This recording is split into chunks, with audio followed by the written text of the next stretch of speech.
Ladies and gentlemen, welcome to Hero Movie Podcast, your greatest source for superhero movie discussion in the multiverse.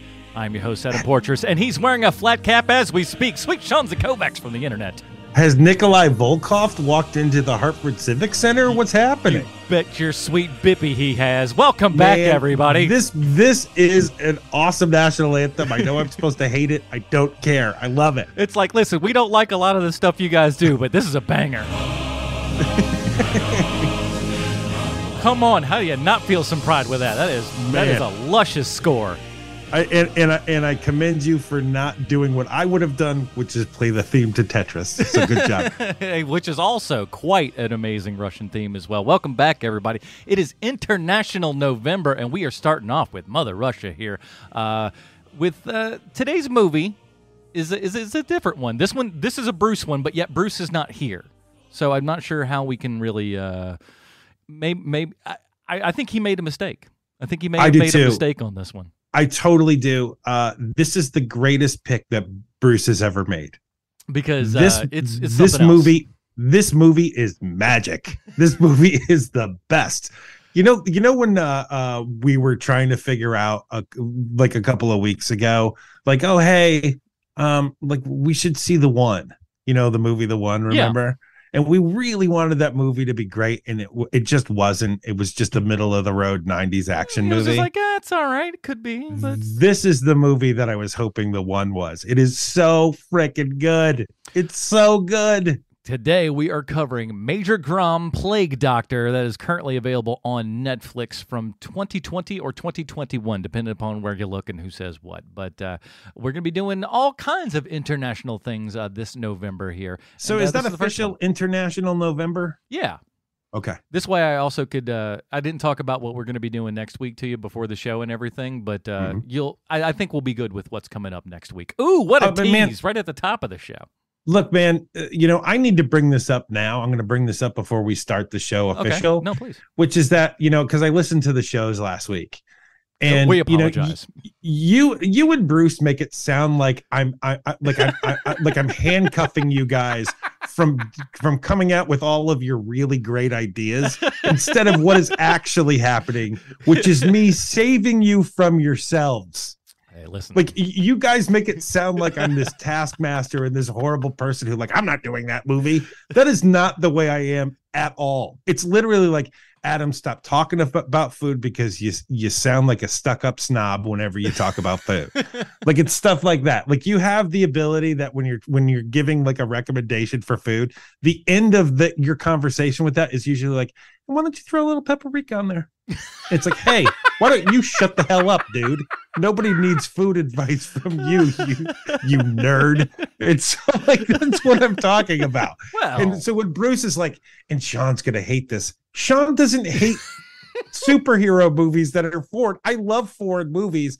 I just want to see good movies. The problem is Bruce is usually like, well, I was in the back of a van with this guy once, and so we should really do his movie. And I'm like, no, that movie sounds like pure garbage. No way. Well, to be fair, we also we thought I can't speak for Bruce, but all I think either of us really knew was that A, this was from Russia, B, it had some sort of loose-ish comic book connection, and the third one. I forgot, but you just need a third. I need a third on there, but we just assumed it was probably crap. I think that's ultimately what I'm getting down to. I think we thought it was just going to be garbage. Boy, were you boys wrong, because this is probably the best superhero movie I've seen this year. Quite honestly, that's how much I like this movie. I'm trying to think. I saw, that third Tom Holland Spider-Man movie is still better than this. Well, but yeah. I think this is the best one I've seen this year. I could listen. I think there's definitely a case to be made there, for sure. And and we'll get into it when we get into the movie, because I have a couple of things that I want to point out about this movie. But the thing that I love the most is being surprised by movies, and boy, did this thing come through in spades with that. Absolutely. But before we do get started with everything, we do want to say a giant thank you to the people that support us over at patreon.com/HMP. Those awesome people get the pre-show, post-show, and of course the Dinger Zone. And let me tell you, we got a pretty good Dinger Zone this week because Sean and I talk about the history, or what the future rather, of what's coming up for our good friends over at DC, because I don't know what you heard over there. There's some things going on, a little bit of rumblings and stuff. So we're going to be checking all that out. Patreon.com/HMP. And of course, if you can't support us over at Patreon.com/HMP, why don't you buy us some Dirty Babies merch? The link for that is in the show notes, or go to the iTunes, give us a 5-star review, aka Humdinger. Humdinger. Holy smokes. It's been way too long, everybody. So y'all need to get on these iTunes reviews. It's been a minute. Let's get into it. Here is the trailer. I looked, the audio quality is not super great, but this is the only English dubbed trailer for Major Grom Plague Doctor that I could find. So here is the English dubbed trailer. Good job by you. For Major Grom. Why are you here? Look, I want to help you. I'm pretty sure you were set up. Tell me everything straight. Police, wait! What's with this stupid door? Tell me, what were you doing there? Why were you there on your own? Hey guys, you have change for 1,000? As a team, which is good police work. We're not partners. Is that clear? Oh, come on, don't. We make up for each other's flaws wonderfully. And what are my flaws exactly? Fresh. It was meowing just this morning.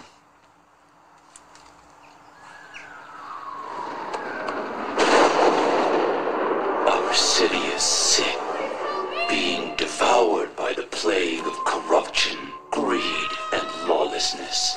And I shall not rest until I burn this disease to ashes. What do you think? Not too pompous?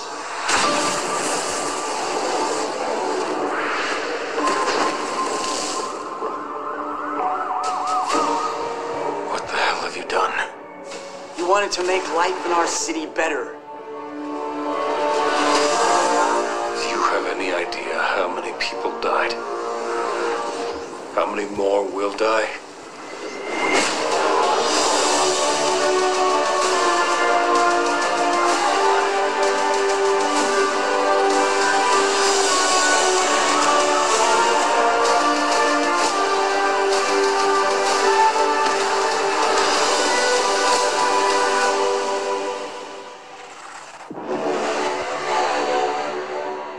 Alrighty, that was the trailer for Major Grom Plague Doctor. Doesn't it just roll off the tongue? You know what time it is. It's time for Bruce's Comic Book Connection. While Bruce isn't here this week, fear not, he has sent a comic book connection. Take it away, Bruce. Major Grom is a Russian comic book published by Bubble Comics, Russia's largest comic publisher. Bubble Comics was founded in 2011, and the reason it is the largest publisher in Russia is that it's kind of the only comic book publisher in Russia. And when Bubble Comics launched, it featured 4 titles: Demon Slayer, but not the one you're thinking of, Friar, Red Fury, and Major Grom. Major Grom's first name is Igor, so you know that you don't forget he's Russian. And he's a police major who's known for his uncompromising attitude to crime, his honesty and integrity, as well as his detective abilities and hand-to-hand combat skills. That last sentence comes straight from Wikipedia because I've never read a Major Grom story. I'm not sure if they're very popular in the United States or not. Major Grom's first published story arc was The Plague Doctor, which did not fare well with reviewers. So naturally, this is the story arc that got adapted into a major motion picture. I mean, why adapt a critically acclaimed story when you can adapt a stinker for the same price? That's Russian economics right there. Major Grom makes for an intriguing character because he can sometimes be overly aggressive and straightforward, and he has a bit of a habit of solving complex problems with brute force, but if necessary, he is able to act with more finesse. He uses logical thinking as well as physical prowess. He always wears a cap, a gray scarf, and a brown jacket. And speaking of brown jackets, Adam, Do you have a list? Oh, I most certainly do. If that connection wasn't enough for you, let me sell everybody on this Russian superhero-esque flick, because this sucker's got everything. We got kids beating the crap out of kids, mass bank robbery with money flowing out of the back of the escape vehicle with a dude running after it on foot. Can't beat that. Bus smashing, shotgun blast to the chest, and HBO credit sequence for some reason. Flat cap, Lamborghini, whip-sipping AR glasses, giant car explosion, giant vending machines, one-handed rock cash, Russian Jesse Eisenberg playing Lex Luthor again, a giant dump, wrist flamethrower, evil Russian Jake Gyllenhaal, evil Russian, she's not evil, but Russian Jennifer Lawrence, Russian Martin Freeman, a Memoji digital assistant lady, an evidence wall, Igor shirtless and gray sweatpants ladies. We got confetti showers, black tie, gambling, white people dancing, militant speeches, a crazy casino fight where a man's shirt stays tucked the whole time. That's beyond belief, in my opinion. The Nokia candy bar phone makes a comeback and everything. That's always good. Red Snow, suddenly a movie is an anime, a flaming shoe, waking up in another man's clothes, egg chucking, a lot of V for Vendetta, but more evil. Plague Doctor riots, a Russian David Fincher cameo. I don't know if you caught that guy. Fire hose action, holding on by a leg, group picture, an animated closing, a mid-credit sequence, and a post-credit sequence. This movie literally has everything. It's funny because the people that you are name checking as like their Russian counterparts, I do the same thing, only I have different counterparts. Okay. So we'll have fun with that tonight. When you guys were talking about this last week and you just pulled this off of the pile, there was a little bit of me like, oh man, come on. But when I saw the trailer for it, I was like, well, I'm all in, because this thing, like you say, has everything. It is big budget. It is terrific acting, terrific casting. The effects are practical for the most part. I mean, there's a couple of things that look bad, but you're going to get that. No CGI bears in this one is what we're saying. Right. You're going to get that in a Marvel movie where you're like, look at that. But this is great.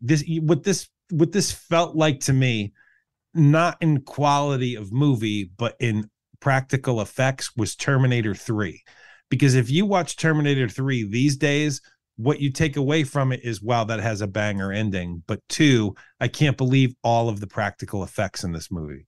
Yeah, I mean that whole scene where Arnold gets smashed through that building and everything. He paid for that. They were like, we're cutting this from the script, and he's like, oh no, you are not. That's awesome. I didn't know that. So then they made that bit. So yeah. And so I love this movie so much. I wanted to do a scene by scene breakdown today. When Bruce said that he wasn't going to be able to make it onto our show this week, I was like, well, then I'm definitely going to do this. So what I didn't want, I cannot sell this to you enough. I know how bad the title of this movie is. It's an awful title. It made me not want to see it. Major Grom Plague Doctor does not make anybody's superhero, antenna go up. No, sir. Right. But it is the most charming thing in the world. It is like the artistic integrity of this movie is terrific. Like, you actually have a lot, there's a lot to look at in this movie, which is great. That's one thing that I think that really bowled me away with this, is that we've watched other Russian films for this podcast and stuff. But this has felt the closest to a Hollywood production that we've seen with a lot of these things. And I would say to you that this is better than about 70% of what's coming out of Hollywood. In a lot of cases, and depending upon how you're looking at it and stuff. But yeah, there's so much that is here that is like, wow, this just seems. There's so much that's familiar, but yet very different at the same time. And I think that that's something that we really are lacking a lot of. I mean, and we're the people to talk to you about it. Superhero movies is kind of what we do over here. And a lot of these things have been same old, and you can kind of guess where stuff's going.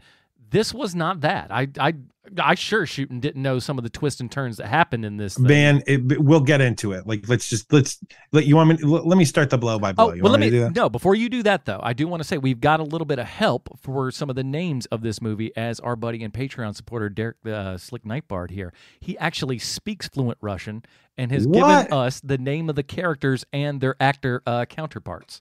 Wow. So our lead guy, our lead Igor, here's his character's name. Tikhon Zhizhnevsky. Okay. Tikhon Zhizhnevsky, his actual the actor. The actor's name. Razumovsky. There's a lot of Sergeys within this because like two of the main actors are named Sergey, and so that's and a character that's confusing. Yeah. And then Lyubov Aksenova. That's Yulia Pchelkina. So that's I'm just going to let you know, like, I'm not calling them by their name at all, except for Grom. Grom is the only character that I call by name. Why? Because the rest of them are. All right, I'll do the one more. Because of my dumb American tongue. Oh yeah, no, we're the guiltiest ones on that one. We'll say it. But Derek did some work here, so. Sergei Goroshko. Sergei Goroshko. Sergei Razumovsky. So even the guy that's like he's Tony Danza of Russia. He has to play this. He's Sergey, and he has to play a guy named Sergey. Otherwise, he don't know that you're talking to him on set. You call him Christopher, he's gonna just ignore you until you go Sergey. Oh, okay. We're naming your character Sergey, just so you know. All right, let's break this bad boy down. All right. So we cold open on a scene at a beach, and a dog is running for its life from three of the worst preteen boys in all of Russia because they're trying to torture and murder this dog that looks like the dog in Down and Out in Beverly Hills, a role played by our second greatest dog actor, Mike the Dog. Mike the Dog. That was his name. Well, you got to name a dog something. We salute you, Mike the Dog. The boys chase the dog into a fishing net where they're about to set the dog on fire. Like the kids do. Unbelievable. And another kid picks up a large rock like he's going to smash the dog in the head with the rock when a smaller boy walks up to these three future serial killers and tells him, hey, you leave that dog alone. And the little sociopath start advancing towards this much smaller boy. And we're certain the smaller boy is about to get beaten within an inch of his life when we get a title card that reads 20 years later. Kind of thankfully. There's two things I need to bring up about this cold open. One, I don't know why this is, but I kind of figured that Russian people as a whole, as a general thing, would be far more unforgiving towards their dogs. And I don't know why that is. I just did think that. Okay, listen. Now granted, there's a lot to, and I'm sure this is the same for everybody in all types of parts of the world and stuff. You hear things about other countries and you just assume some stuff, Yeah. But I think you're right. No, we would, if somebody said, oh, those Russian people use their dogs for fuel, you'd be like, that sounds right. Yeah, that sounds about right. Yeah, exactly. Because, they're bad, it's exactly how we were raised. And the government's over there is evil. So surely they're all, burning dogs for fuel. Oh man, Sven, your new car is fantastic. What's that run on? Dogs. Little dog. How many dogs per mile does it take? 28. That's the worst part. It take a lot of dogs to get to Midtown.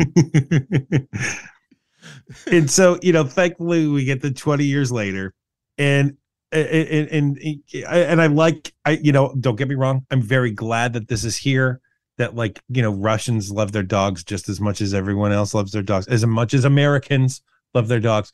But the second part to this is that if you want to start a movie by immediately gaining sympathy for your character, have them save a dog that's about to be brutally murdered by a group of dogs.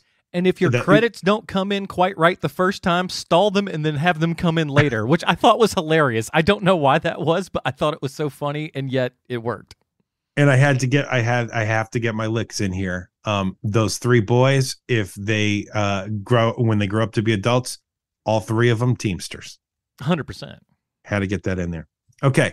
We then smash cut to 20 years later, where we see the perfect Russian man running after a stolen Brinks truck in the streets of St. Petersburg. And that's Major Grom. our lead character, whose name translated means thunder. Is that right? Yeah, Major Thunder.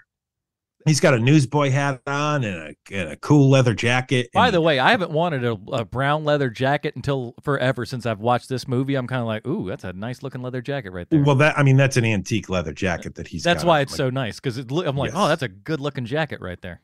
That sucker costs a fortune. And they probably had five of them.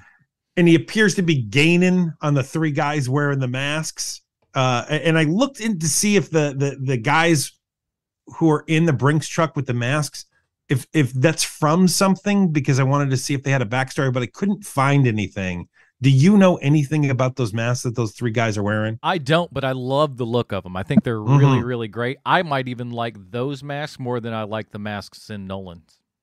Dark Knight. Wow, really? I think I like them even more than that, just because they're so weird. They seem so specific that there's just got to be a history to those. But they also look like real products. Yes, not like something that they made for the thing. It was just like, no, that's a real deal mask from something. It seems like that, doesn't it? Russian people, heromoviepodcast@gmail.com. Tell us what's up. And so they can't believe that this guy hasn't given up, that he's still chasing after their Brinks truck. Money's flying around everywhere. We get the first of many athletic camera moves from this movie. The cinematography in this movie, I cannot state enough, is far, far better than it has any right to be. It's amazing. There are times in shots that go through and you're just like, why is this in this movie? It's almost like, you don't want to say it's like too good for the movie, but it feels like it in like a half a sense. You're just like, why would they be doing this much work? But they are, and it pays off really, really and well. This is the first time that happens, because what happens is that you're watching Grom run after this Brinks truck down the city streets. Then the camera flips and turns, and now we're looking at the back of the Brinks truck, and the camera goes into the Brinks truck as these guys are talking to each other, and we see what's going on inside of that Brinks truck. It is amazing. Yeah, I'm sorry, go ahead. No, that's why I was thinking. That's why there were moves like that and stuff when I saw the guy who kind of looked like David Fincher in like towards the end of the movie and stuff. It was like literally like a one shot of him and a lady. I'm just like, that guy looks like David Fincher, and like a lot of these camera moves look like David Fincher camera moves. They do, man. I don't know if that was on purpose, but I'd like to think that it was. These camera moves have to be so precise. I can't even imagine how much time was spent on this. And I have to say this now, right? So this movie, if you're trying to get a general feel of why I love this movie so much, this movie feels like a Sony superhero movie, just in the way that the plot runs through, because there's things where it's just like, oh, well, that's some standard stuff. That's some standard stuff. Like there's a lot of that in this movie. Mm-hmm. But it's if Sony was a Russian company, like that's kind of the best way to describe what this movie is. And they like. leaned a little less on CGI. Yeah. Well, a decent less on CGI. It has all the same beats as a Sony superhero movie. The only difference is being that the camera is doing interesting things. And since this is a Russian movie, there's certain things that catch you off guard. But this is clearly supposed to be something not only for Russians, but for an international market, because it has that feel to it where you're watching this movie and you're like, well, this is basically their version of an American propaganda superhero movie. Yeah. Right. Only it's from their perspective. And because of that, it is so interesting and charming and different and surprising that I really, really cannot say enough about how much I like this movie. It's surprisingly fun. That was one thing that I don't think that I was necessarily prepared for, is just kind of how much you like the characters and you're on to whatever's going on. It's just like it's never boring. Like it's a long movie. It's 2 hours and 15 minutes, and quite frankly, I really think that they probably could have chopped off 30 minutes and still would have been fine. Yes, they definitely could, and we'll get to it because I do bring it up. But yeah, it's way more fun than I would certainly expected it to be. Yes. So this Brinks truck headed down the road, smashes through the middle of a bus that happens to be in their way, and they get stuck inside the middle of it with the Brinks truck. And what makes all of this insanely cool is that it's all a practical effect. Yeah, they drove a bus through a armored car through a bus, and like it's there. Man, it's awesome. And then Grom jumps inside of the Brinks truck, and while it's in the middle of the bus. And this is the part of the movie that confused me at first, because it isn't made totally clear in the beginning. Oh yeah, but the criminals shoot him in the chest and he dies, and we see Grom's funeral where Grom wakes up in the casket and he says, think, think, think. And we cut back to the back of the Brinks truck where Grom is now alive again and taking down the criminals in a totally different way. And I got to be honest, Adam, like I had to think, I thought for about half of the movie that Grom had a superpower where he could jump back in time a few minutes, changing the events of what happened, you know? Yeah, oh yeah. Like, because again, I think it's ultimately a good thing, but they don't hold your hand with it and tell you that, like, oh, this is what it is and blah, blah, blah, blah, blah.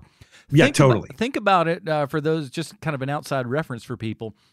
In the Guy Ritchie Sherlock movies, that's right? exactly my note, is that it's exactly like the Guy Ritchie Sherlock Holmes. So you're going through and it's just like, oh, this, I'm going through all the options. But the cool thing about this one is, as opposed to like him just thinking all these things and saying, oh, I'm going to do this, or I could do blah, blah, blah, blah, blah. We literally show it. And then we show so many different options of those things. And it goes along as different fights happen. It never feels like it's overdone.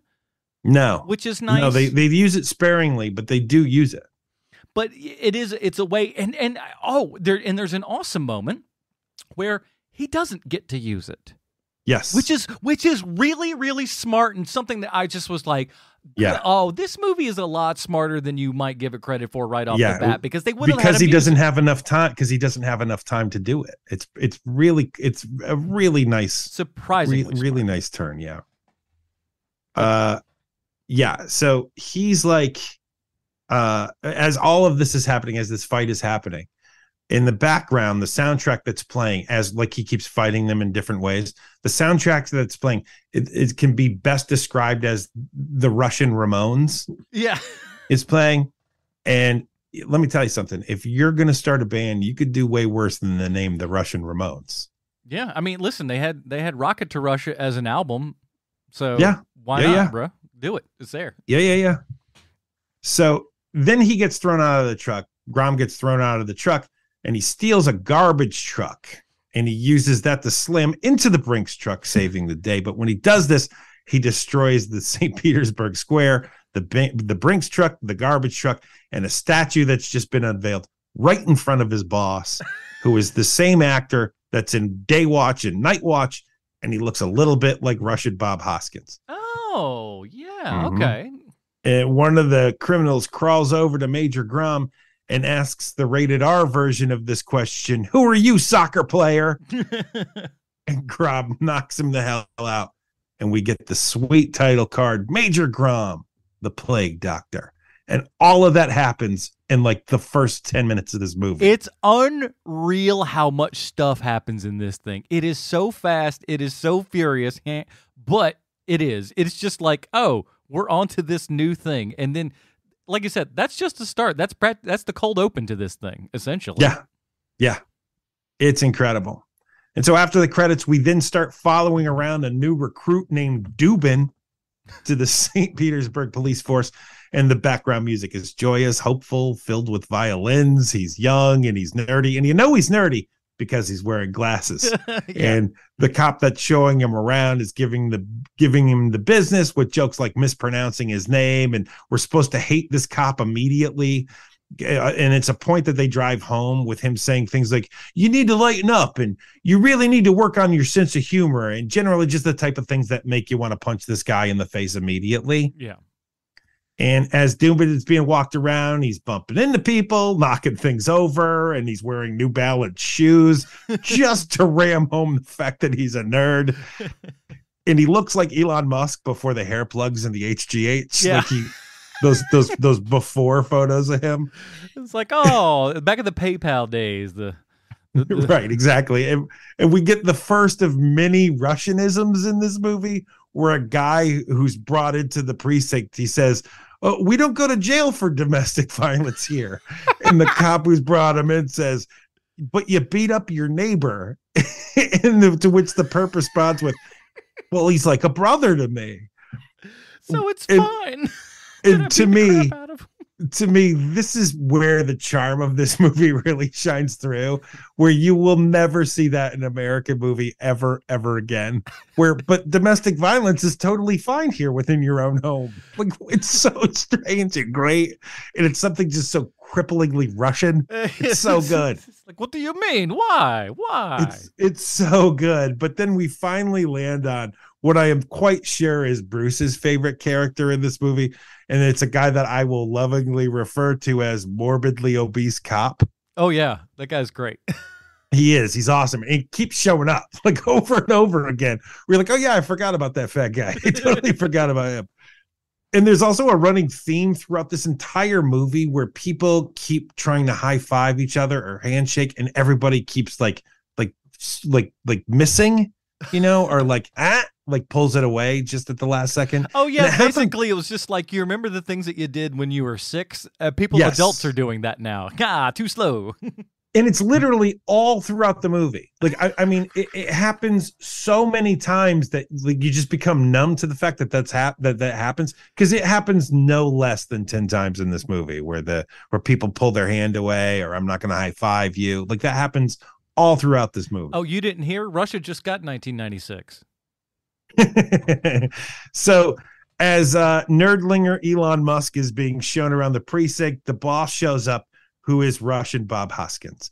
And he yells out that he wants to see Grom in his office because he's so mad at Grom. And the cops start betting if Grom is finally going to be kicked off the force.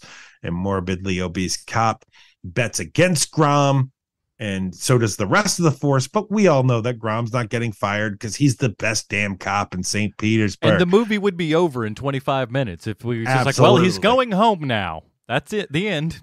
And I'll be honest with you, if that's where the movie ended, it still would have been one of the best superhero movies I've seen this year. Not bad. But we do learn a few things. Like, not only does Grom not follow the rules, but he also never, and I mean never, carries his service weapon with him. It's you don't want to make it uneven for everybody else out there. I mean, he's just such a bad egg. And we learn that Grom needs to learn how to work as part of a team because he's such a lone wolf. It's called character development, people. Maybe you've ever heard of it. And, I mean, it's the kind of thing that they always set up for someone like Grom, where like, well, we can't make him perfect. Maybe he, isn't good with people. Yeah. Now he's kind of like but at the same time too, like, even though he's kind of a jerk in a lot of ways, you always like Grom. You can't not. Oh, for sure, man. But I mean, the actor is doing a lot of that work too. I think. Yeah. There's something about that dude. Like, he's overly handsome, but not in a way that you want to punch him. Right. Exactly. He looks like, the Russian version of what Harrison Ford looked like in the 70s, where you're like, man, that guy is the most handsome man in the world, but I still want to hang out with him. Like that guy. Yeah, exactly. It's just like, oh, I bet that guy's cool, Yeah. Yeah. And then we cut to a news broadcast and we learn that there's the son of a billionaire who killed a girl in a traffic accident, and that guy's on trial. But the girl isn't just your average innocent child. No. She's an orphan. And I can't say this enough. The actor they have playing the billionaire's spoiled son has the type of face you just want to see him hurt. Oh, he's beyond punchable, that guy. It is maybe the most physical violence you've ever wanted to perform on someone just by the way their face looks. The casting of this character is amazing. I'm sure the actor is the nicest dude in the world because you kind of have to be if you look like that. Yeah. But my God, you want this guy, to hurt. The second you see him, you want him to hurt. And if you don't, just wait till he shows you his vending machines. Then you really want to hurt him. You're like, what? Well, that's not, they're not his vending machines. That's the, we'll meet him later. Okay. Yeah. And that's, and it's a different character who has the vending machine. So we learn that not only, and this is where I mean where it's like a Sony movie, because it's like, wow, that's super convenient. But like we learn that Grom was the guy who took in this billionaire's son who killed an orphan because he was drunk with his car. Like we learned that it was Grom who took him in, which is just amazing. And not only is the billionaire's son unrepentant, but he seems to believe that running over that orphan girl in his Lamborghini is one of the best ideas he's ever had. That's the way he's behaving during this whole trial. And there's an orphan boy who's testifying against the billionaire's son. And we get our second great Russianism here, because as he's testifying, he says that he and the girl were on a field trip visiting drawbridges. You know, like you do.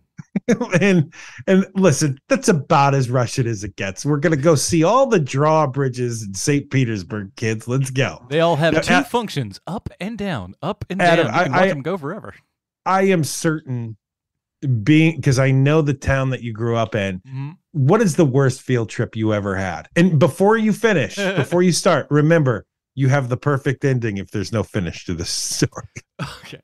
Well, I will say this. The most memorable one is I come from a small little town that, like, we'll say at this point, 30 years ago, it was already, kind of downfalling a little bit 30 years ago, but it was a giant mill town.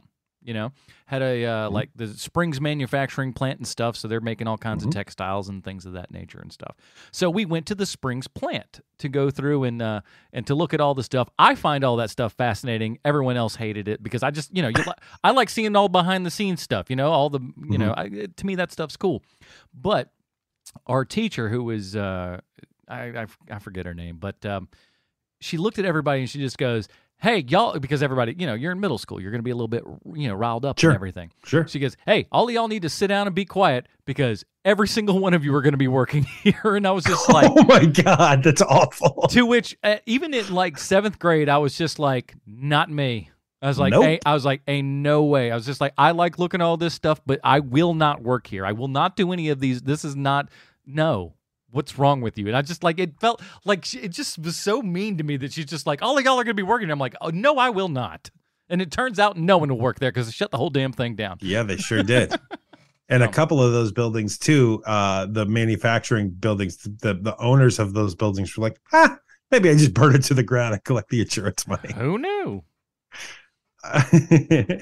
So we learned pretty quickly during this trial with the billionaire son that no justice is going to be served today because the billionaire son has bought off the forensics team and the judge.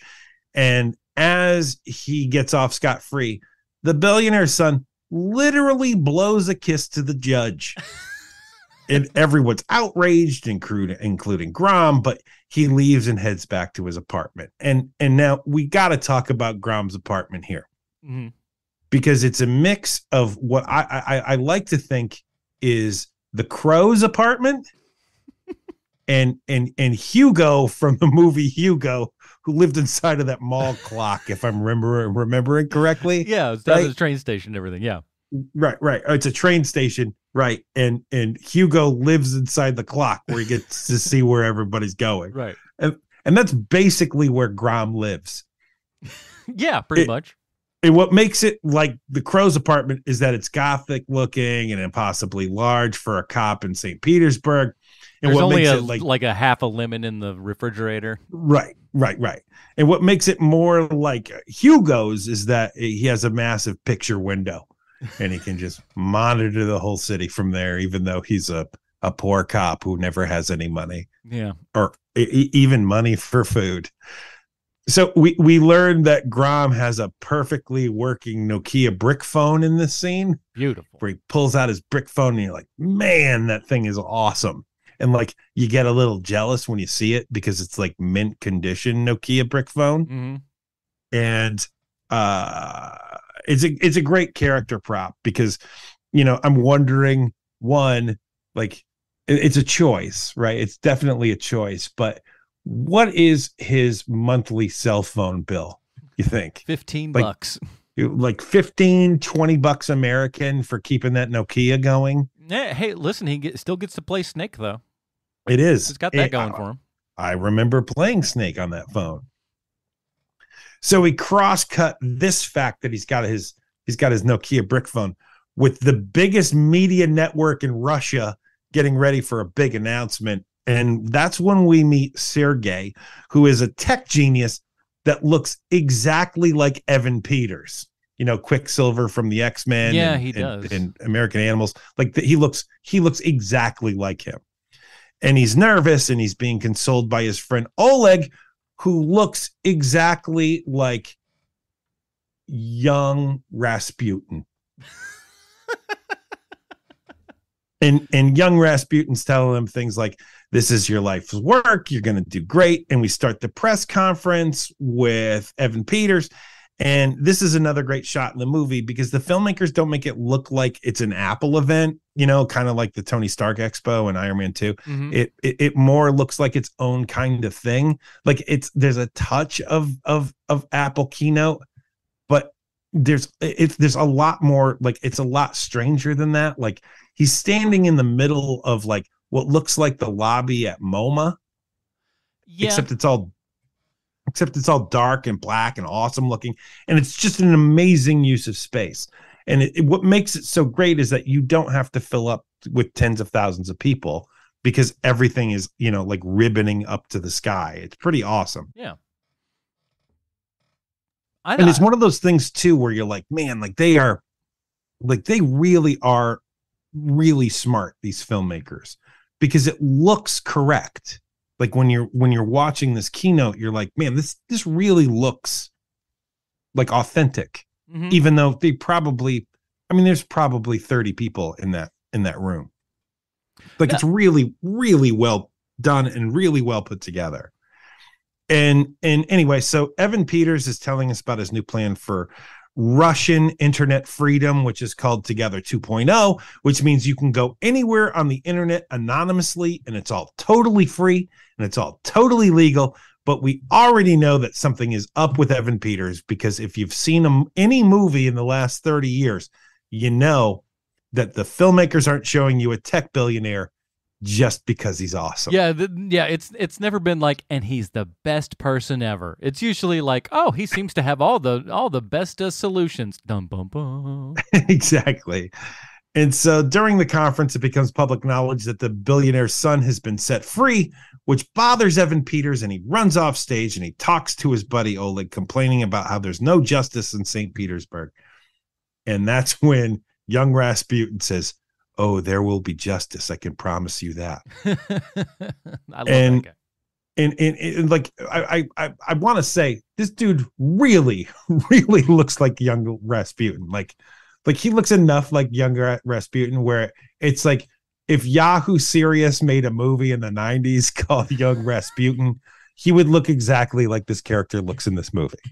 Yeah, I think that's apt. We then go back to Major Grom, who's making some kind of food with Bob Hoskins at Bob Hoskins' house. Are they dumplings or something? I don't know. Because I don't know. Oh, so you don't know? No idea. Oh, okay. Well, because my hatred of food is well documented. So I was hoping that maybe you knew. Oh, you don't know about Russian Blukanovs? Yeah, that's a shame for you. So as they're making, we'll call them dumplings. As they're making dumplings. Russian gnocchi. There you go, Russian gnocchi. As they're making Russian gnocchi, Grom is saying how there's no real justice in St. Petersburg. The system is rotten, and Bob Hoskins tells him it's not their job to be Judge Judy and executioner. And we learn that Bob Hoskins and Grom are related, and he brings his clothes to Bob Hoskins' wife to mend them. And he has dinner at their house all the time. Russia's a very different country. They have different cultures and different things that we do here, and it's our job to look at other people's ways of life and go, that's fine. I guess so. I guess. And Bob Hoskins starts asking Grom why he doesn't have a girlfriend, and all that he ever does is work. And that's when Bob Hoskins' wife, who is way, and I mean not only way out of his weight class, but she's also younger than him by like no less than 15 years, like easily 15 years. And that's when Bob, and she says that when Bob Hoskins was younger, he was the exact same way. He worked too much, and that all he ever cared about was his motorcycle and work. Yeah, you know. So that's right. Save that for later. So then Grom gets a phone call from the orphanage saying that orphan that testified against the billionaire's son hasn't been back in a couple of days, and she's worried about him. And then we cut to the billionaire's son getting thrown out of his own window in his own home. And we finally meet the plague doctor for the first time, and he is beating the living crap out of this billionaire kid. And it is so satisfying. I can't even tell you how wonderful it is seeing this man beaten to within an inch of his life. It is so unbelievably satisfying. Remember that feeling you got at the end of Once Upon a Time in Hollywood when, when Brad Pitt goes, just how satisfying that moment is. Yep. This is sort of the same thing. Not all the way, not 100%, but it's the same. We're in the same ballpark right now. Yeah. Yeah. And so he's getting beat up, right? The kid's getting beat up, and he tries to get away in his Lamborghini. And the plague doctor torches him alive in his own car using his awesome, just totally awesome Mandalorian wrist flamethrowers. Yeah, and while the special effect of the Lamborghini getting blown up wasn't so good, the plague doctor's costume is awesome. Yeah. Like, it's a really, really good costume. And the cool part about it too is that like they clearly took a long time designing it, putting it together and everything. I love the fact that they've even gone down so far as to just making the iconography for it, right? Yes. So when everybody else kind of, jumps onto the plague doctor train and everything, making those masks. And I like the idea that, no, it's just like, Halloween where it's like, oh, these masks are available at any 5 and dime store kind of thing, to where because they even get those. And right. They even try to hunt that down where that mask came from. And they're like, look, it's everywhere. Everybody it's 99 has all cents. that sort of stuff, but like really great design on the costume. It doesn't look like it's super indicative of a whole bunch of other things, which is nice and rare to see, because you don't look at that and just go like, I mean, maybe Batman. You could say Batman, but like not really. Not because of the hood and the way that the tech works on this thing. Yeah, it's like very different. So you wouldn't say Batman's the closest you would think, but it ain't Batman for sure. No, it's like Boba Fett and Darth Vader and Batman. Like it's like a mix of those three things. Which feels like this whole thing feels like, and not in a bad way, but it feels like a greatest hits of so many things. There's so many, it feels like it's pulling from so many different elements of comic book movies and sci-fi and action films and stuff that like, it still keeps it fresh. While it's stuff we've seen before, it's stuff we've seen before in a way we haven't necessarily been given that, that material before. And that's what I think I like about it, is that like, while it's the same, it feels fresh, and that's rare. That's a tough thing to do, I think. Yeah. Oh man. This really is, this thing just surprised me over and over and over again, and like, and this, we're at the scene, which is the first of many surprises for me. Which is that, because I thought that Grom was going to be the plague doctor. Like they were setting it up like he was about to be the plague doctor, Right. But he's not, because Grom shows up because he's looking for the orphan, and he shows up at the billionaire kid's house because he's like, the kid might be here. But Grom shows up and he does that Sherlock Holmes think thing where he thinks about events before they happen again. And he picks up a rock to hit the plague doctor in the back of the head. But when he does throw it, Plague Doctor catches it without turning around. And this is one of the things that is like, it's a knock against this movie, which is that they never explain how he was able to do that. He's just good. He's just that good. He's the best. He's the absolute best. And the Plague Doctor. They just needed to cut to some lady just going, "Oh my God, he is the best." Wow. Yeah. Yeah, like Russian Owen Wilson is like standing around. Wow. Wow, that's pretty great. Wow. So the plague doctor could easily take out Grom, but he doesn't want to because he's not there for Grom. And the plague doctor vanishes. So we cut to back at the police station. Grom's taking flack from the other cops. Both cop you want to hate and morbidly obese cop are there.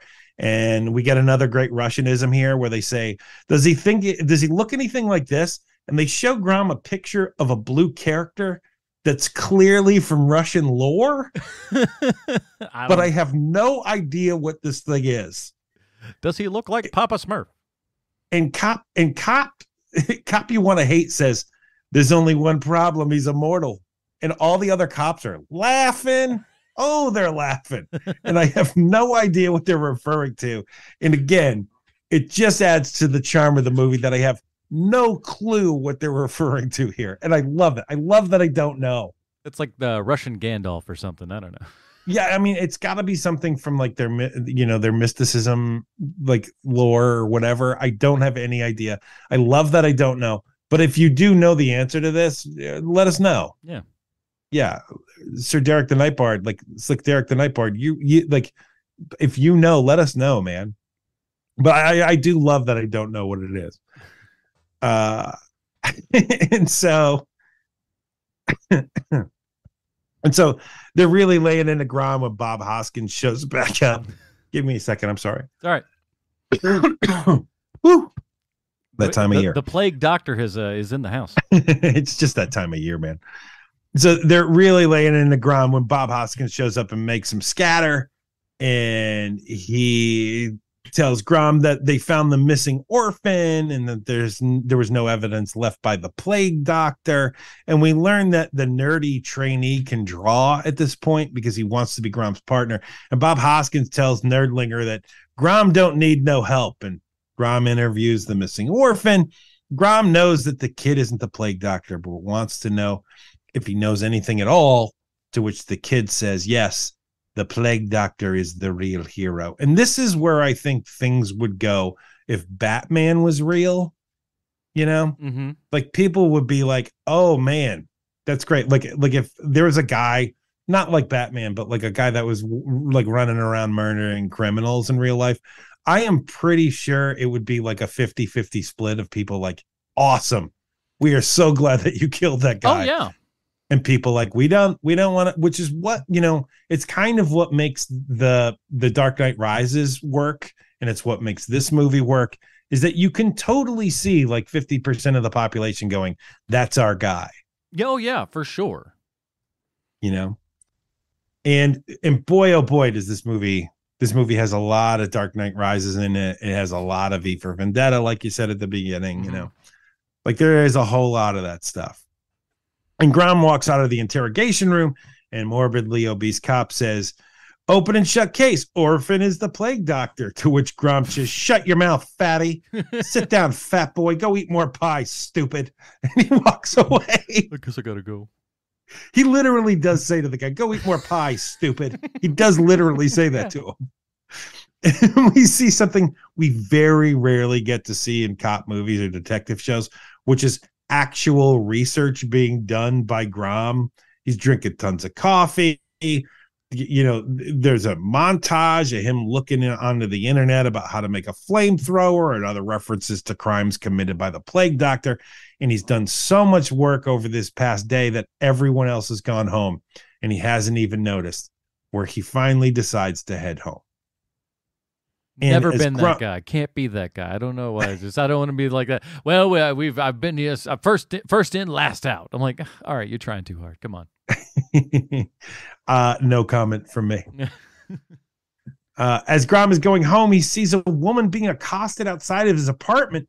So he saves her and he takes her to his apartment to help. And this walk home, this is one of the most heroic walk homes I've ever seen, because within 30 seconds, we see Grom give a stray dog part of his burrito. At least I think it's a burrito. Yeah. And then within 30 seconds, he helps this lady. And as he's walking up to these two guys hurting the woman, he says the line, hey, girls, step away from her, or do I need to call an ambulance?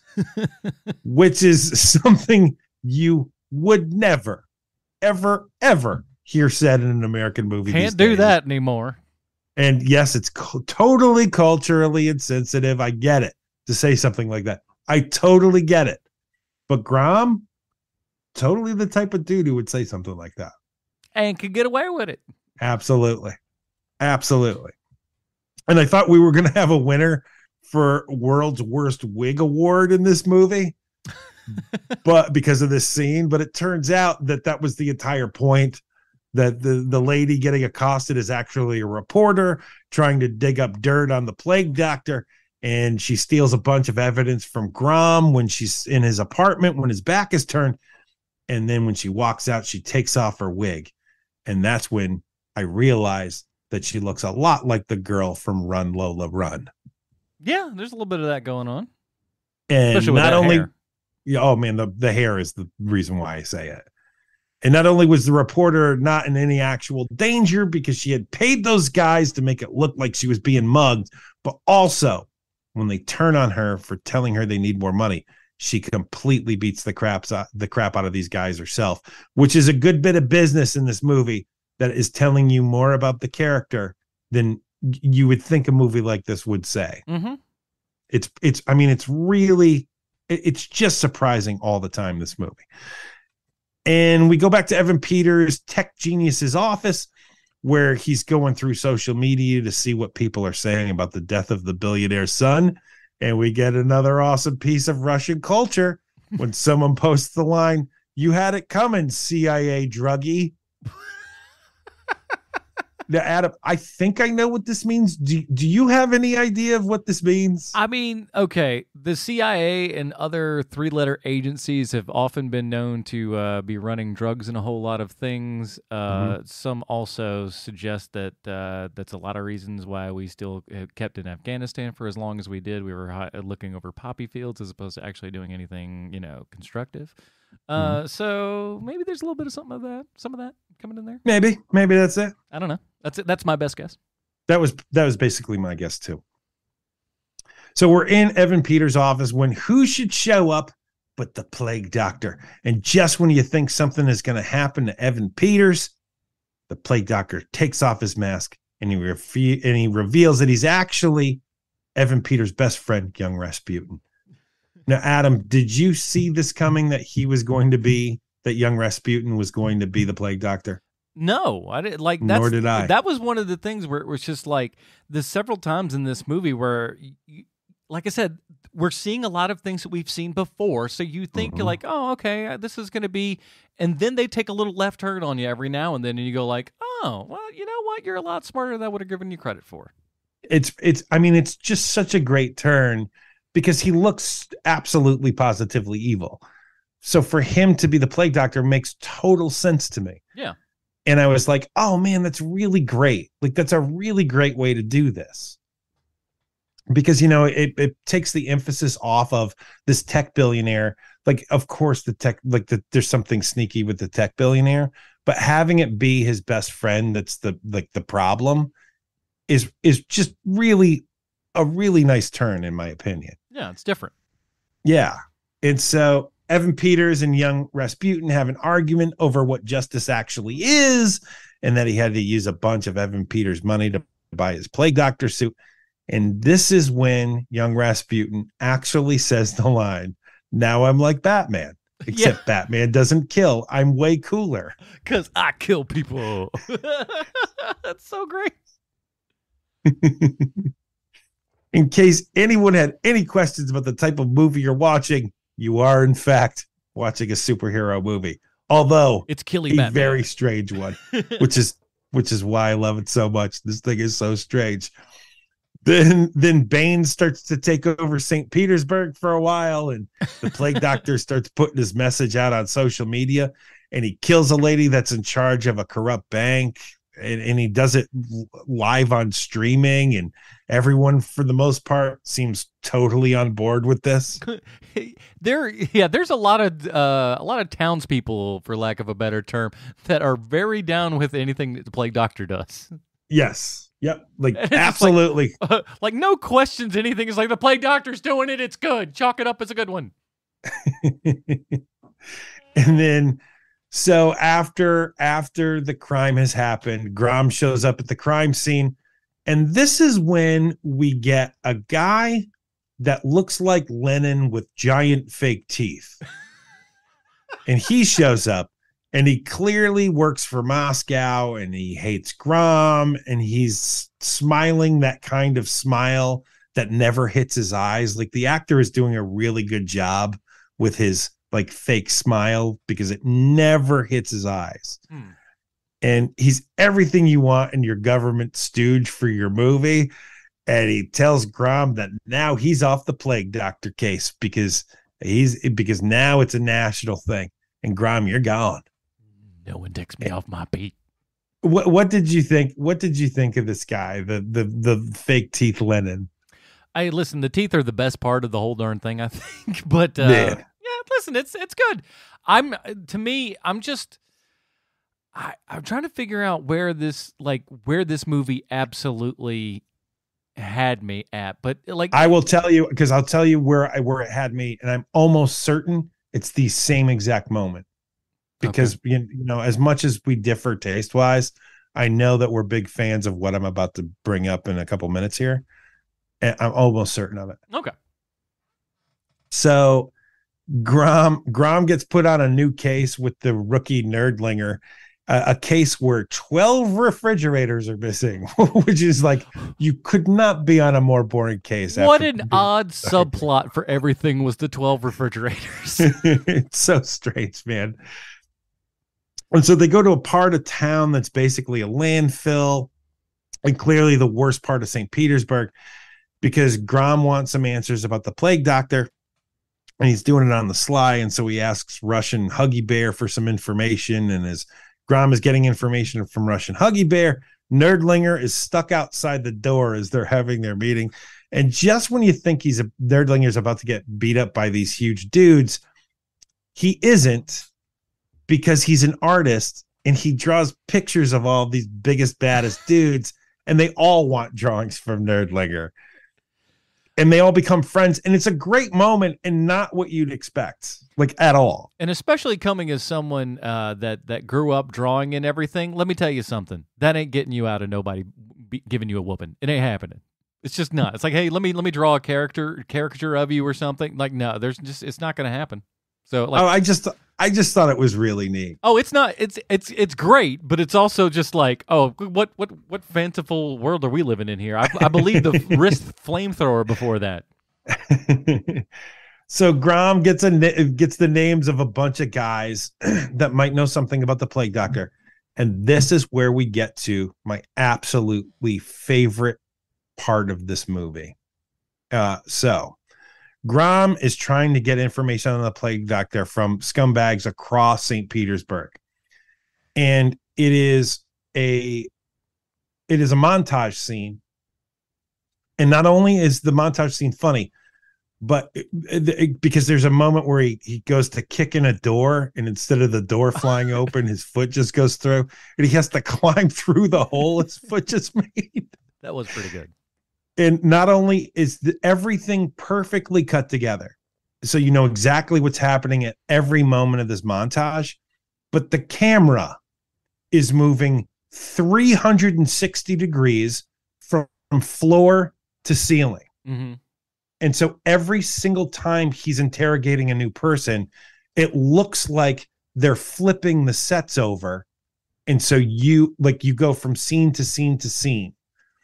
And it is the coolest. I can't even imagine the director trying to explain to the stupid camera people, because camera people are idiots. Like, this is what I want it to look like. And then going, right? What?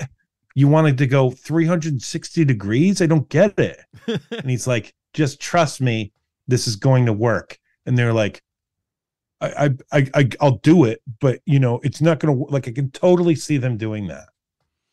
Because you have to have the vision in your head of what all of this montage looks like. And it's brilliant, and it's by far my favorite part of the movie. And I'm not sure what they're using, but it's when you start to see a lot of the new rigs and camera rigs and stuff that people are putting out these days, and how some of them work, like just these long booming steady cams that also have gyroscope rotation on the camera itself. So it is like some of the wildest stuff out there. I don't know what they were using on this one, but technology is making it so we can have some really absolutely insane shots these days. It's great.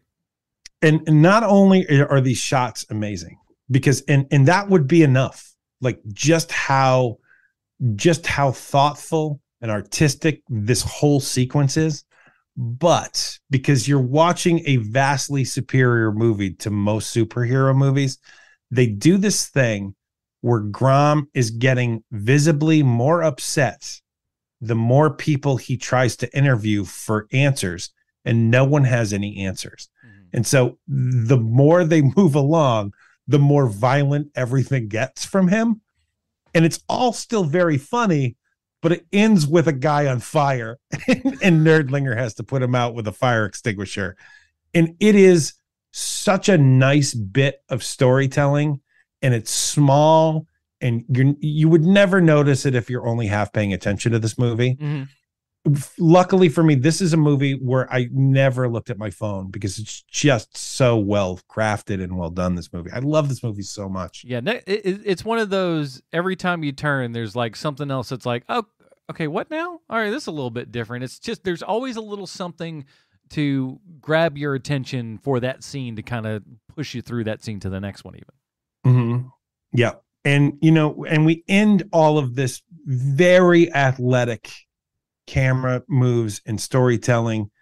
And we end up interviewing Evan Peters, tech genius guy, and he's wearing a shirt that says in English, single, taken, busy fighting dragons with little boxes. And like, of course, the check mark is busy fighting dragons. And I now have another Christmas present for my oldest daughter. Like instantly, I was like, oh, bam, perfect. And this is where that weird piece of set dressing comes from, Adam, is that when we're in Evan Peters' office, he has 4 floor to ceiling vending machines. I love the reason he has them. Yeah. I was poor and I couldn't do anything. Now you have vending machines? Well, I mean, that's how poor he was. Okay. I mean, like, if that's the height of your money's now, is that you can get a bag of Funyuns and have it drop from 10 feet above you. I mean, I suppose that's all well and good. Well, Does he have to still pay for it, or because he just put in like A11 and then something pops out? My guess is he wanted the full experience. He's got to put the coins in. Yeah. Oh, gosh. He's just got like, rolls and rolls of quarters in his desk. Probably. I mean, I would imagine. I mean, if that's the reason why he has them in his office. The worst part is he sets his own prices, and some of them are still like $2, and he's got to put in like 8 quarters. Why do I do this to myself? This seems like Greg should make everything a quarter, shouldn't it? I mean, it's my stuff. But I mean, that's also the origin story for my Adidas collection, is that I couldn't have Adidas when I was a kid. I mean, it's the same thing. Yeah. Same principle. But at least those are shoes that you can wear out to public as opposed to 10-foot vending machines. But it's true. It's true. One has a better function than the other, I would think. But again, this is yet another thing that is just another piece of character development. Like it's the difference between this movie and like Morbius.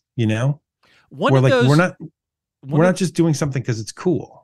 The one of the glass on one of the vending machines there broke at some point. I wildly disappointed Grom didn't go over and get like a bag of rolled gold or something and just kind of start chomping down. It would have made sense. It would have worked. It was sitting right there, eating a Milky Way, whatever. I don't care. Man, I mean, there's just again, I cannot heap enough praise on this movie. And so Grom asks if he can get some information on the Plague Doctor's video that he the Plague Doctor had uploaded, and Evan Peters tells Grom that he can't because everything is decentralized and encrypted, to which Grom says, another great piece of character development here. You wanted freedom of speech, and instead you gave a serial killer a pulpit with a microphone. And that tells you so much about this character, about who this character is, that like if you were kind of trying to figure out what this character is exactly about, this is literally the moment where you know exactly who Grom is. Yeah. And that's why I just love that scene, and I love that line. And we get something else important here, which is that Evan Peters understands at some point during this questioning that Grom isn't supposed to be there. And he says that'll cover for him. He's like, look, like I want this guy caught too. You know, like, and again, it's very subtle, but it's one of those things that's telling you, one, this guy is incredibly smart, and two, that he wants the right thing to be done. Mm-hmm. I mean, it's just tremendous. Again, you're not going to get this in Venom 2. Whoa, hey, pump the brakes there. Sorry, looks good on you though. So then Grom goes back to the police station, and Nerdlinger shows him the video of the reporter that streams video on YouTube, I guess. Is that where she is? I She's feel like it's famous? a Russian YouTube kind of thing. It's YouTube, but it is, but it isn't, maybe. Right. And Nerdlinger keeps saying how she's super famous, but no one seems to recognize her whenever she's on the street. With her fiery red hair. Like no one ever recognizes her. And you know, she's drop dead gorgeous, this girl. Like how come no one like is like, oh my Lord, like that woman is stunning and has this bright hair. Yeah, you'd see the hair, and then you'd see the lady in the hair, and you'd be like, everyone would be looking at this girl. Oh, hey, she's from Russian YouTube. She's that reporter from Russian. Like Yeah. None of that happens ever in this movie, which is another very small strike against this movie. So Grom breaks into the reporter's house because he's like, oh, she's a reporter. He didn't know who she was. So he goes to the reporter's house. He's a cop. He knows where everybody lives in St. Petersburg. So he goes to her house, and he very creepily just hangs out until she shows up, and he's like listening to like children's music or something. It's weird. It's super weird. It's super creepy. And he tells her that he now knows who she is, and he destroys her laptop, and he leaves.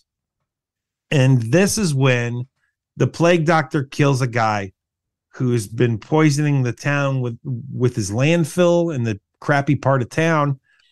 And the plague doctor also kills this guy's entire family. And this is the moment of the movie where you're watching Michael Douglas and Falling Down, and you're like, this guy makes a whole lot of sense, and then he doesn't make sense anymore. And then it's just like, oh, well, there you go. You went a little too far now. And this is the moment where the plague doctor doesn't make much sense anymore. Like, I mean, plague doctor's burning that little fat kid. I mean, come on. He's going nuts. Yeah, he's a little Lord Volteroy, but I mean, the kid's like 8. I mean, what are you going to do? You know? And so Evan Peters tells young Rasputin that he's gone too far because he's killed the landfill guy's entire family. And there are people in the streets who are trying to be more like the plague doctor. And this is when Evan Peters threatens to cut young Rasputin off, but young Rasputin calls Evan Peters bluff. And this is the moment in the movie where, like, if you're going to cut some time from this movie, because it is very long. Yeah. This is the moment where you start cutting, because this is the casino scene. This is what we get next. And while the casino scene is cool, At least it gives us a good action scene. We do have that. it does. It is cool, but you don't need it to be there. You know, you don't really learn anything new. You don't, and it is a great scene, but the movie is 2 hours and what was it, 15 minutes? Something like that, yeah. I mean, it's crazy long, man. And so, like, to cut down that time, this is the scene that you cut. And, you know, there's a lot of flash, and, you know, everybody's dressed up and everybody looks great. And the crowd almost kills Evan Peters in the casino, but Grom saves him. And then Grom gets caught at the casino by Lenin with the fake teeth, smiling Lenin from Moscow. And this is when Grom gets fired from the force, because smiling Lenin has him fired. Get out of this office. Yes, it was going to happen. It's that kind of movie. Yeah. Again, it's a Sony movie, but through a Russian lens. Like, that's literally the movie you're seeing. Yeah, once you've gotten to a particular point, this is bound to happen, and that's what's going to lead to the next thing. And having such a like by the beat plot works when there are 2 or 3 things that you're not really like comprehending really quickly when you're watching a movie like this. Mm-hmm. Where, you know, because the culture is so vastly different from our culture, because their reference points are so different, it's kind of nice to know, okay, so this is the chief of police and he's mad at Grom. Like having those beats there is nice. Yeah, at least establishes stuff. Yes, because you can at least follow along fairly easily, and then something out of the blue, like they show you a picture of some blue guy with wings from Russian lore, and you're like, what am I looking at? What is that? Huh? Is that a Simpsons character? What is this? It's right, and it kind of helps that it's kind of beat by beat. And so Grom goes to see what's happening with that orphan that testified at the beginning of the movie, and he learns that the orphanage that orphan has been staying at is the same orphanage that Evan Peters and young Rasputin stayed at when they were children. Wait a second. I saw Morbius. This is where, well, again, that's what made me think of Sony, that this is a Sony movie, is literally that moment. And this is where Grom puts 2 and 2 together. And clearly, young Rasputin is the plague doctor.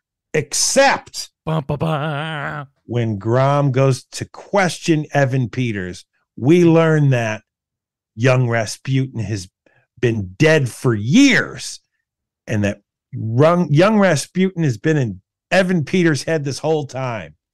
Now, Adam, I've gotta ask you: were you ever?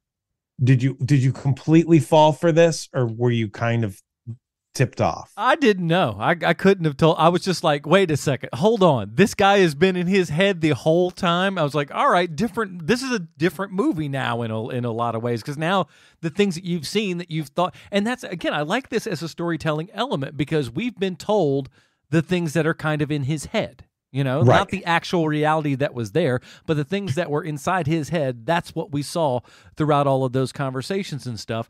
And so learning that is a great reveal for us, because, you know, we've seen him as different characters.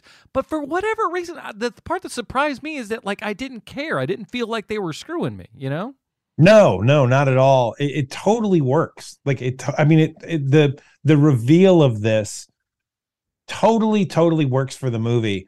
And having seen it, because, you know, I watched it twice, having seen it, they never tip your hand. Like, they never tell you, no. You know, that's kind of the secret to The Sixth Sense, is that there's clues that the second time you watch that movie, you're like, oh, they were telling you the whole time. Mm-hmm.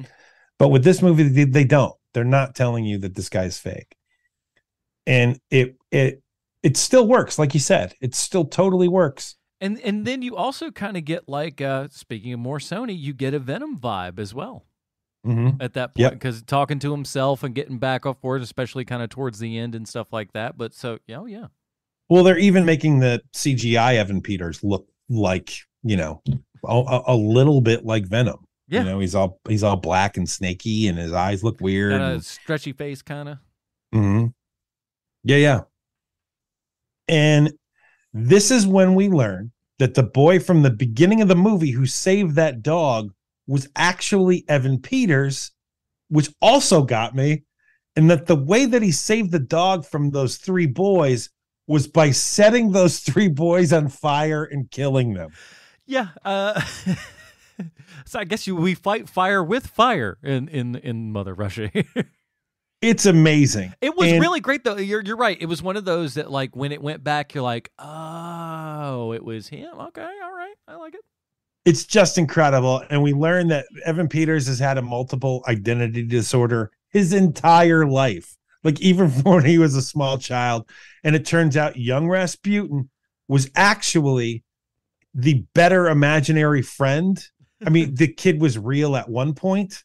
Yeah, but now that he's his imaginary friend, young Rasputin was actually the better imaginary friend, holding back the truly terrible imaginary friend he has, which I also found like, wow, that's great. Yeah, I'm keeping the worst, personality at bay. Sorry. Man, so cool, man. Such a cool turn. And this is when Grom shows up, and Evan Peters knocks out Grom, and Grom kills the crooked casino owner and sets him on fire and destroys the casino. And he puts Grom in the plague doctor suit on the roof of the casino. I thought this was a really cool move. Totally setting him up. Such a great thing. Like, again, this is your villain being smarter than your hero, which makes for a way better movie. Yeah, it's just like when you wake up and you're dressed in your enemy's clothes and the police are all looking at you going, all right, give it up. We got you. Wait, what? Hold on now. And you just come out of consciousness like that. That's a scary thought. It's just so good, man. It's such a great turn. And Smiling Lennon arrests Grom, but Grom breaks out to clear his name, and he gets help from Nerdlinger and Run Lola Reporter, therefore showing character growth that he can actually work as part of a team. We're in the third act now, baby. And Grom and company go to Evan Peters' office, where there's just a big old Donnybrook between those three and Evan Peters. And Grom uses his thinking powers, and he decides that the best plan of attack is to throw him and himself out a window. I've gone through every scenario in my head. The only way that I can imagine this working out is me grabbing him and killing ourselves. But at the same time, too, part of me also just goes like, you grabbed the glass every time in all of your thoughts, but like, yeah, didn't really use it to the best of the in each particular one. Maybe the first one was good, but true. I didn't think about that. You're right. He kept picking it up. I'm just like, shit, which I thought was a boss move, taking a whole bunch of shattered glass and throwing it in somebody's face like rocks or sand. Ooh, man, that's a really good idea. Should have done more. But yet he picks it up every time, but yet neglects to throw it in someone's face. I know it's the motion that's the repeat motion that makes you, once you see that, you go, oh, we're in it again, kind of thing. But I don't know. And yet nobody dies after they both jump out a window. Nobody dies. Everybody, that's also the kind of movie you're looking at. Grabbed onto their legs. That's fine.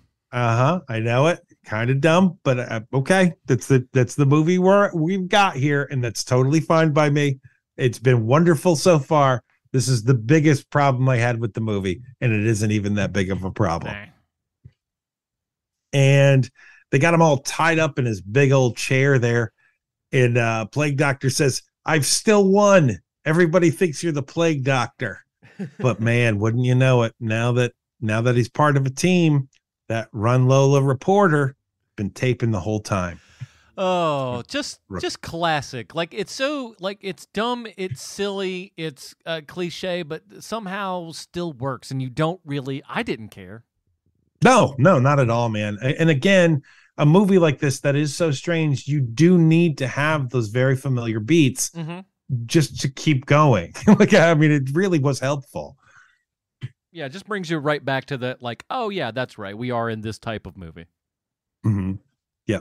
And the Plague Doctor gets put into prison because Run Lola Reporter put together a video showing that Evan Peters is in fact the Plague Doctor, and everybody's happy. And Smiling Lennon has to learn to play nice with the local cops, and Run Lola Reporter and Grom totally make out. And as the credits roll, we watch Grom and Nerdlinger solve the case of the 12 missing refrigerators in an animation. Which is so cool. I love awesome. It is awesome. And that's the end. Or is it? Because during the mid-credit scene, we learn that Evan Peters, the alternate personality, has completely taken over now, and he has a plan to escape. The end. Well, or is it? Yeah, or is it? Exactly.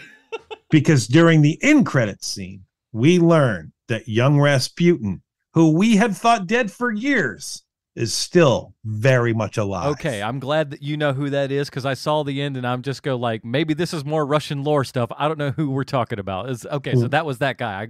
He's not made up in the Beetlejuice makeup, so you probably didn't recognize him so much. I was just like, okay, like I knew we were in some Middle Eastern country because we were told so, because we have hookahs and people with head coverings. That's about as much as you're told. And then they go to this guy and I was just like, all right, who's that cat? It's cut to young black. Rasputin. Okay, there it makes more sense. And that's the end. Or is it? Yes, it's actually the end. But you never know. They may be making another thing to this because I don't know how this. I how this is certainly going, hope but so, Mr. Portress. I'll tell you that right now. I would really like to see another one of these movies. It was very entertaining, and I feel like you could keep going on with these characters and the same villain and everything. Make it, you got to mix it up, of course. And I totally. I want to see a with different what villain. I don't want to see with what they've given us with that, it feels like they've got some probably at least, if not original ideas, great original remixes of ideas, which to me is a new idea. Yes. All right, before we get to our final review of this thing, we got to figure out how in the world this Russian film relates back 1-to-1 with Sylvester Stallone. Why, thank you, Adam. I have a prepared statement. Ooh. Mr. Stallone, hello. It's Sean Z again. And this week's connection to you, because as we all know, every movie ever made can be traced back to you with one element of any movie. And this week's connection is double bass player Steve Mayer. What's a double bass player? How the hell should I know? I'm a former comedian, not a former musician.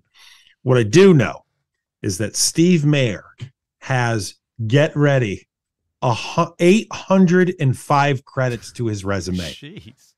805. That's a new record for our dumb show. I think so. That's the most I've ever found. 805.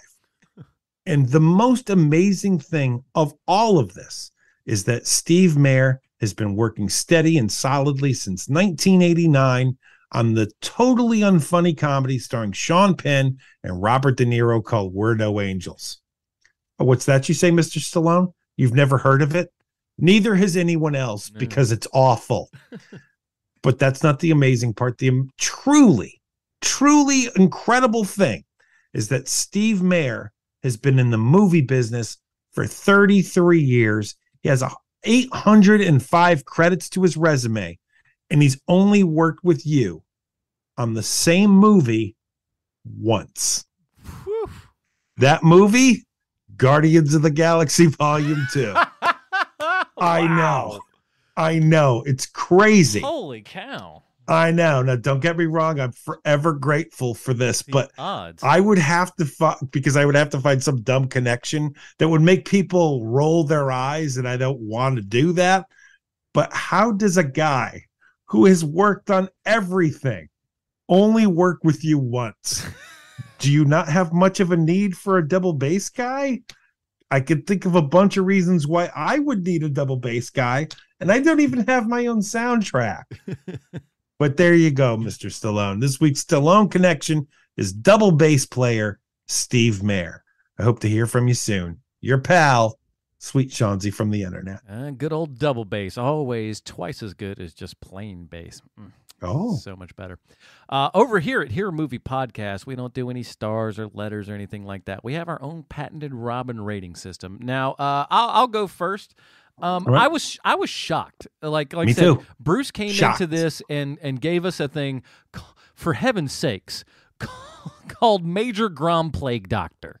It's the worst name for a movie maybe ever. If someone said, we have a 2.5-hour movie called Major Grom Plague Doctor and it's from Russia, you'd likely put a gun in your mouth.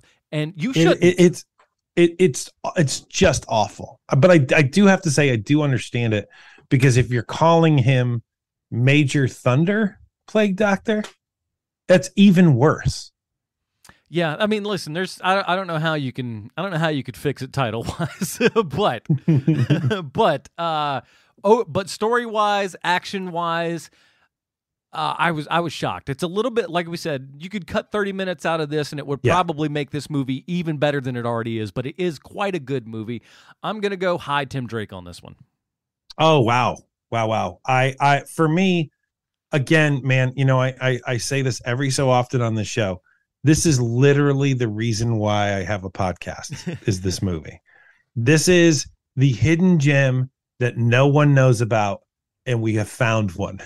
Like, this is something where it's like, this is the thing. I do like that. That is one of the funnest parts of the show is movies like this that we just go like, what? This is probably going to suck.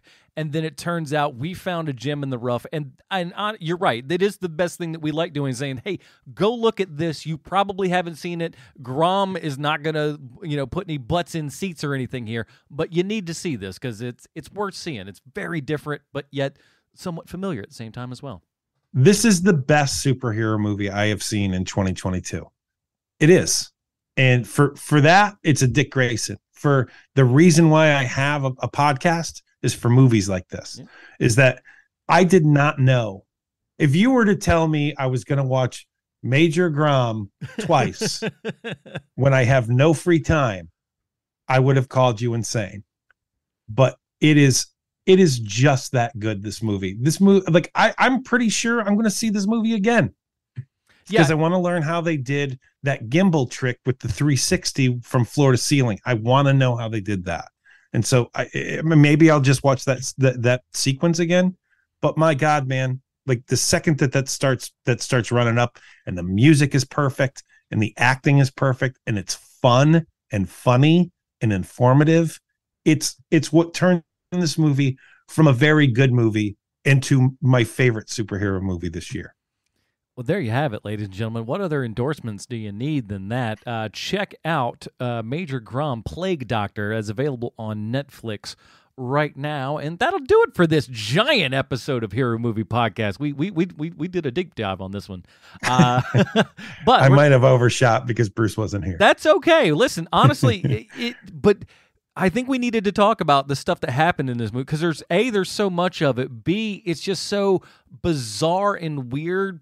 But like I said, but familiar at the same time. That's what that's what kills me more than anything with this is that like it's new but yet familial, and that's a tough thing to do these days. When especially with people like us who have to watch these things week in and week out for years on end, and to see something that's new and exciting to you, boy, that's a lot of fun. Yeah. But we won't be talking about too new. Well, we will be talking new, but maybe not as new. We'll talk about it in just a second. But Sean, where can we find more of your work on the internet? We have a show called Andor 30 Questions, where each week we answer 30 questions to the latest episode of the Disney Plus series Andor. And there's another show where it just keeps surprising me how good it is. So yeah, do check us out there. Check out Bruce over at Anime Dad there on YouTube and all that kind of good stuff. Next week, we're going to stay in the international lane here, but one that's probably a little bit more familial to those people out there because it is #1 on Netflix right now. We were a fan of the last one. Enola Holmes 2 is now on Netflix, so we're going to be doing some more international flavor here on HMP next week when we're talking Enola Holmes. That is it, everybody, for the absent Bruce Leslie, Sweet Sean Kovacs. My name's Adam Porters. Stay super, everybody. Bye, Marty and Evie. Ground control to Major Grom. Ground control to Major Grom. Take your protein pills and put your helmets on. Ground control to Major Grom. Commencing countdown, engines on. Check ignition and may God's love be with you.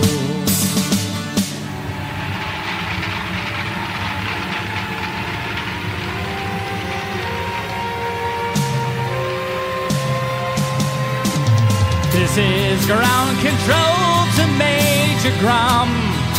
You've really made the grade. And the papers want to know whose shirt you wear. Now it's time to leave the capsule if you dare. This is Major Grom to ground control. I'm stepping through the door,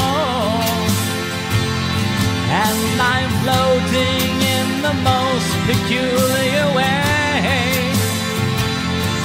and the stars look very different today. For here am I sitting in my tin can, far above the world. Planet Earth is blue, and there's nothing I can do.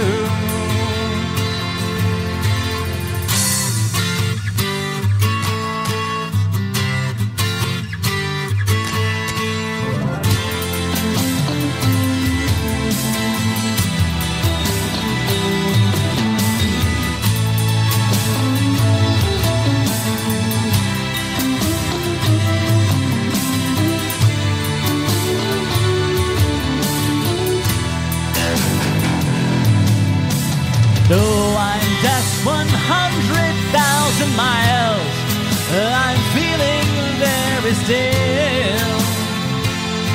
And I think my spaceship knows which way to go.